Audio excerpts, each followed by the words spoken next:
Hi guys, Paul here once again, and welcome to another Race Department RD TV show. We're doing another token drive. This time we're using rFactor 2 and this wonderful beast that you see behind me, the 1993 McLaren MP4 What's special about the MP4 that I'm driving today is it's the Lamborghini powered version of the car that would eventually take Ayrton Senna to his final full Formula 1 World Championship season and his last Grand Prix win at Adelaide. Lamborghini, for those of you that don't know, were not the power unit McLaren chose for the 1993 season. They went with a Ford V8, but in pre-season testing they tried out an unlivered McLaren car with a V12 Lamborghini engine strapped to the back of it. That was not to come to fruition, and McLaren would stick with the underpowered and underdeveloped Ford V8 engine for the season. It struggled against the might of the Williams Renault V10s, but still, nevertheless, Senna wrapped up 5 Grand Prix race victories, his final race victories in Formula 1 before sadly losing his life in a Williams during 1994 in that tragic Imola weekend that also saw the fatality for Roland Ratzenberger and a serious accident, of course, Rubens Barrichello in practice, and a start line shunt as well in what was arguably one of Formula 1's darkest weekends in the last few decades. So, on a more positive note, let's get back to the McLaren Lambo V12. This is a brand new mod for rFactor 2. It's a free mod. It's from a group called ASR Formula. If any of you guys don't know who ASR are, I recommend checking them out on Google. They've got a selection of free and paid DLC for Assetto Corsa, Automobilista, and of course rFactor 2, which we're driving today, and the McLaren MP4 is the latest release from ASR. As I say, it's a free mod. It comes in 2 versions. The one that we're going to drive today is, as I say, the unlivered Lamborghini V12 powered one for something a bit novel, and it also comes with the Ford V8 powered standard in-season McLaren, resplendent in the Marlboro colour scheme, different liveries for different races that were held during the 1993 season, and it really is an awesome mod. So we're going to take it out around Silverstone. We're going to do a few laps. We're going to race against the AI, against other McLarens that come in the ASR Formula Pack, the Ford and the Lamborghini version, and we're going to have a bit of a token drive, see what we think of it, get our first impressions of this new, free, awesome mod for rFactor 2. So, without further ado, I'm in showroom mode. I've got the engine cover off. We'll put the cover back on, just so you can see, with Ayrton's helmet in there, and it's a beautiful car. The 93 McLaren is one of my personal favourite McLarens. I think it's a very simple, pure, clean racing car. It'll go down in legend in the sport, of course, being Senna's last. And yeah, let's have some fun. Let's go driving. Hope you enjoy the video. Please give us a subscribe on YouTube, like on Twitter, Twitch, Facebook, Instagram. I'm getting good at that now, I've said it a lot. And yeah, let's take the 1993 McLaren V12 Lamborghini for a test drive at the new post-2011 version Silverstone Grand Prix circuit in rFactor 2. We're on single screen, we've got the graphics set reasonably high, and yeah, let's have some fun. Alright, see you on track in a moment. Hey guys, welcome back. Right, the track's loaded. We're ready to go for a quick token drive around Silverstone, home of the British Grand Prix. Bit of information about the settings that we're using today. We've got 105% AI. We've got fuel, damage and tyre wear set to normal. We've got clear sunny skies. As I say, it's a 15-minute race. We're racing against the other McLaren MP4 from ASR Formula, and yeah, we're ready to go. We've put 20 laps worth of fuel in the car, so that should be ample for our little race, and we're starting from the back of the grid, so hopefully that will give us the opportunity to look at the cars as we get close and overtake them. During the course, there's a little 15-minute soiree into the world of historic Formula 1. So, here we go.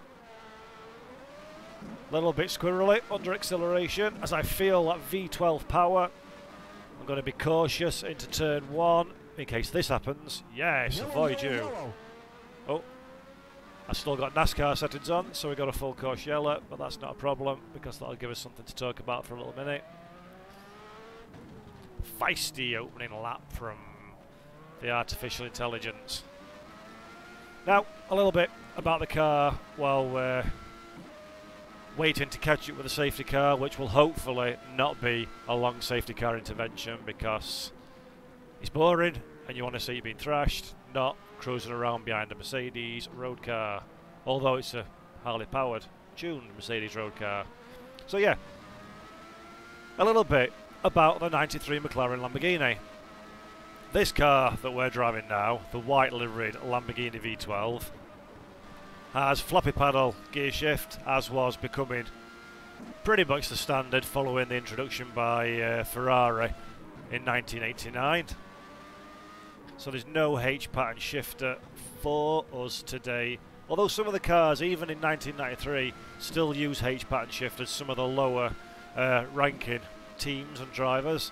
This particular mod it's got powerful force feedback, so if I'm bouncing about all over the place, it's not a nervous disposition, it's the car on my Club Sport version 2 hitting the bumps of the Silverstone Grand Prix course and trying to rag the steering wheel out of my hands.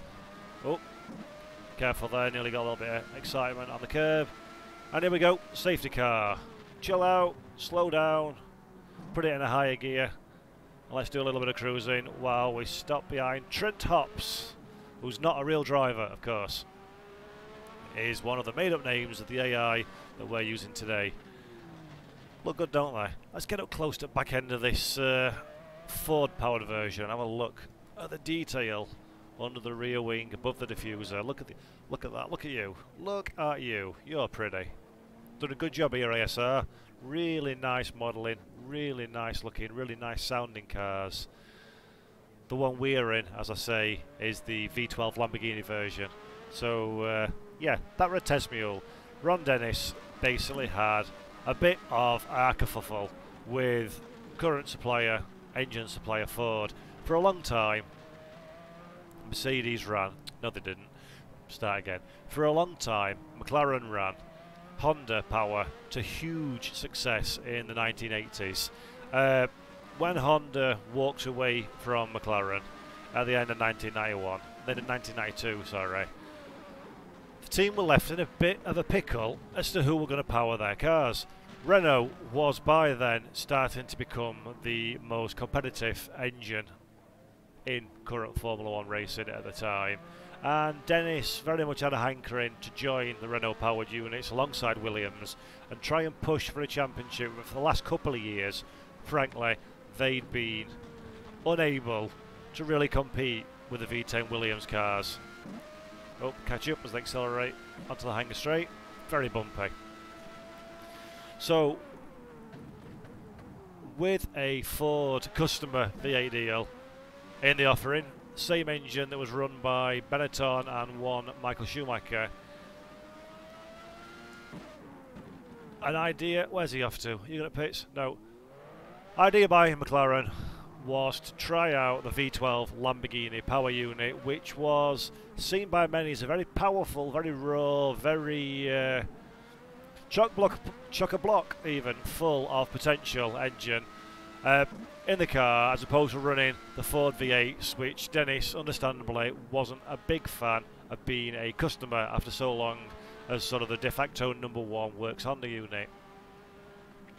That deal came to pretty much nothing. Lamborghini decided not to go, or McLaren decided not to go with Lamborghini, and eventually the manufacturer faded out of Formula 1 with no real solid results ever worth talking about to its name.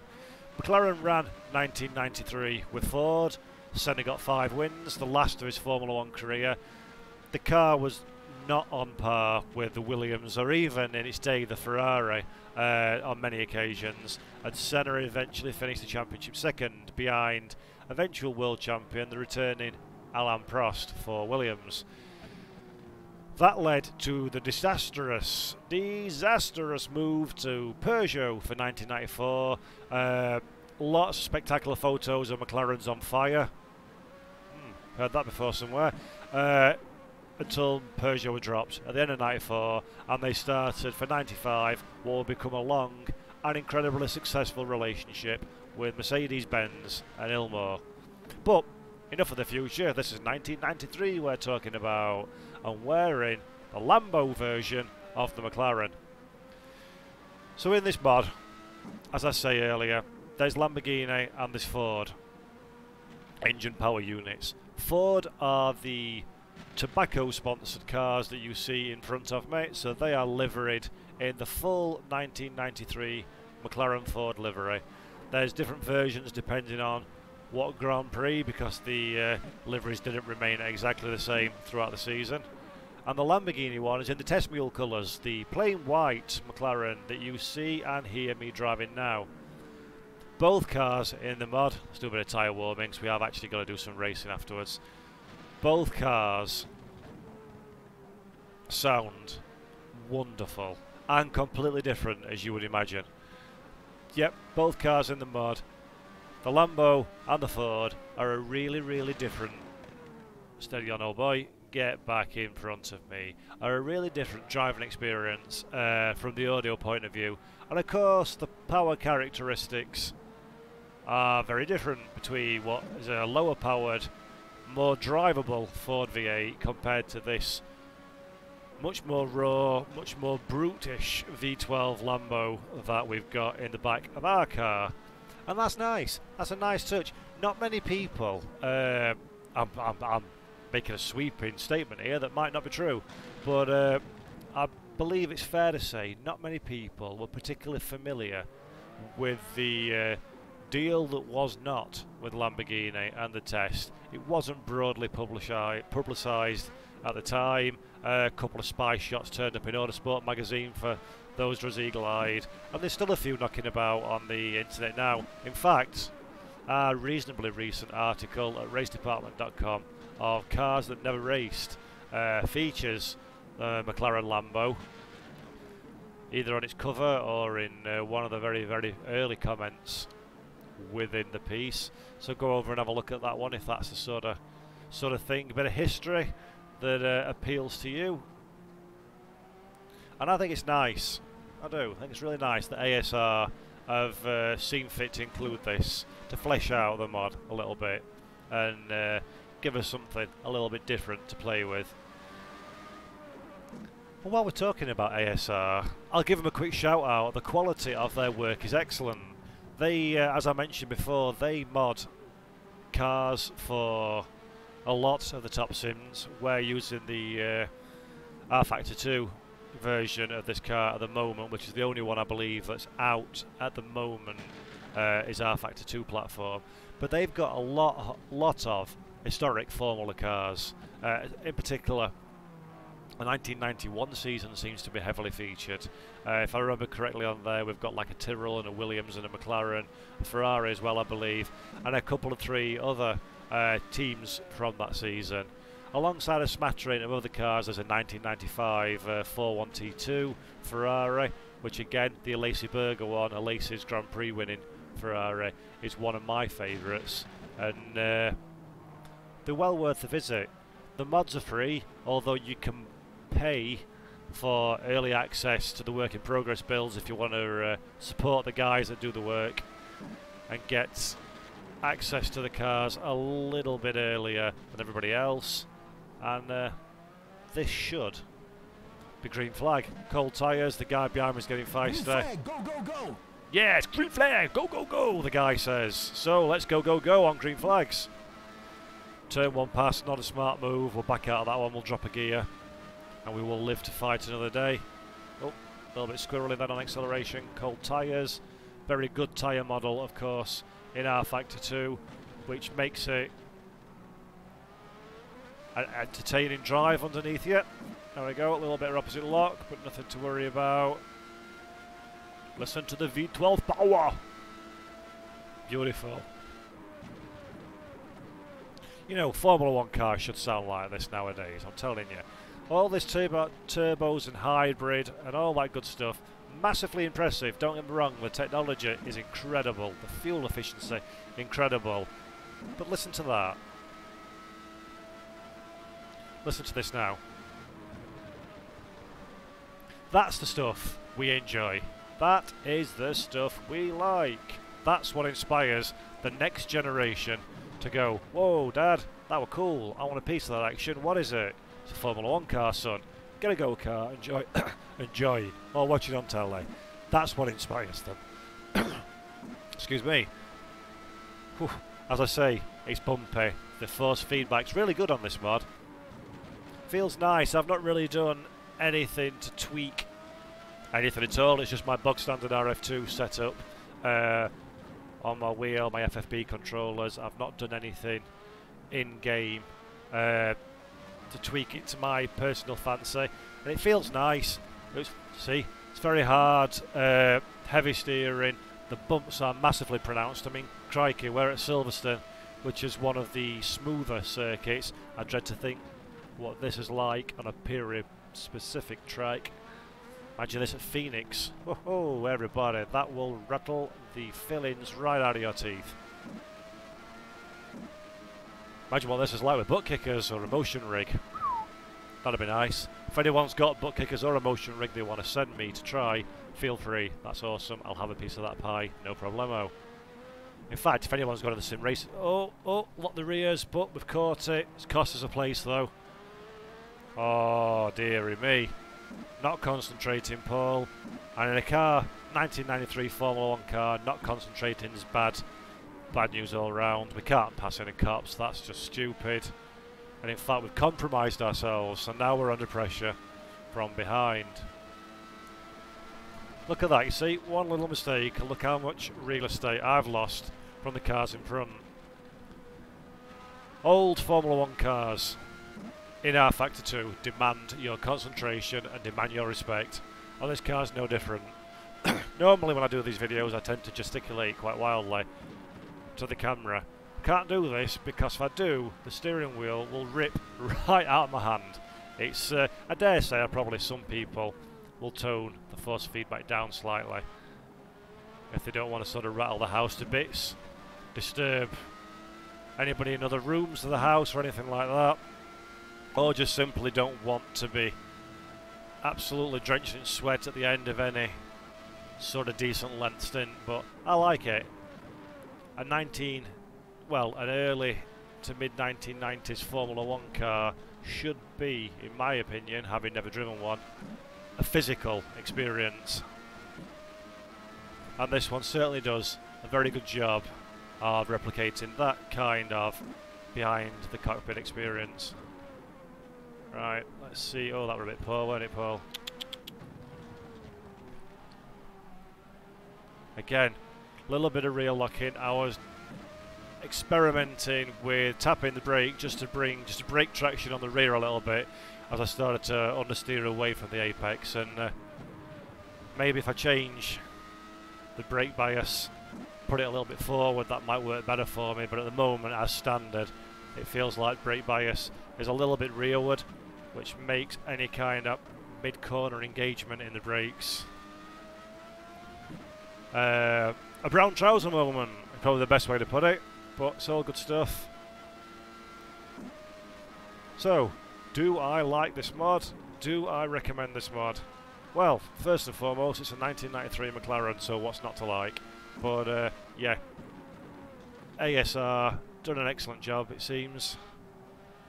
Really impressed with what we've got to go on so far. I'm sorry that the majority of this video looks like it's been spent under safety car conditions, which is not exactly the most riveting video experience one could possibly imagine. Although hopefully my awkward history lesson on the McLaren, Lamborghini and Formula 1 landscape in the early 90s has done enough to keep you entertained right to the very end rather than skipping through. But yeah, do I recommend this mod? Absolutely. The quality is very high. ASR have been, sorry, just forgot what they were called then for a moment, sorry guys. ASR have always been known for high quality content, but it just seems to have been getting better recently, better and better in the last few releases, and this is no exception. This is one of the finest pieces of content that they've put together. Drop a gear, catch the inside curve, run it out wide, lovely jubbly. Yeah, this is one of their top mods. Really good job. And I dare say, as one gets more accustomed to the car, tweaks the setup, because in rFactor 2, like a lot of sims, a setup change makes a significant difference to the way you feel the car behind the wheel. I mean, I shall not name names, but I drove a mod once that people raved about and I thought it was rubbish, and then somebody sent me a car setup for it, and it changed the way the force feedback behaves. It changed the whole thing. It was a bloody good mod. So if those of you who are ignorant to setups like me, recommend having a go at it, because rFactor 2, it rewards you for setting your car up with the driving experience. And that's the checker flag, and we're unlucky for some. P13. Pretty poor race, I'm afraid. Hopefully this makes an entertaining video, although I'm not entirely convinced it will.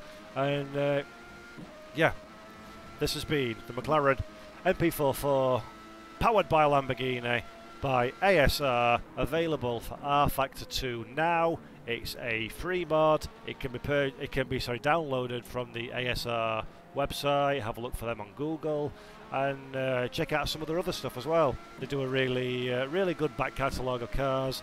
They're developing at a relatively prolific rate, so I'm sure there is more very exciting stuff to come from ASR. And yep, this is one of the top ones. This is another very welcome addition to rFactor 2. Everybody likes, well no they don't, that's a lie, not everybody likes things at all, but I certainly like classic content, and I like this one as well. It's what feels to me like a really good rendition of what one would expect a Formula 1 car from circa 1993 to feel like. So, yep, good job, ASR guys. Get yourself over there, get it downloaded, have some fun. I've been Paul, this has been RDTV, this has been the 1993 McLaren from ASR, this has been rFactor 2, I hope you've enjoyed it. Please subscribe, catch you all next time. Sim racing is awesome, so are you. Goodbye.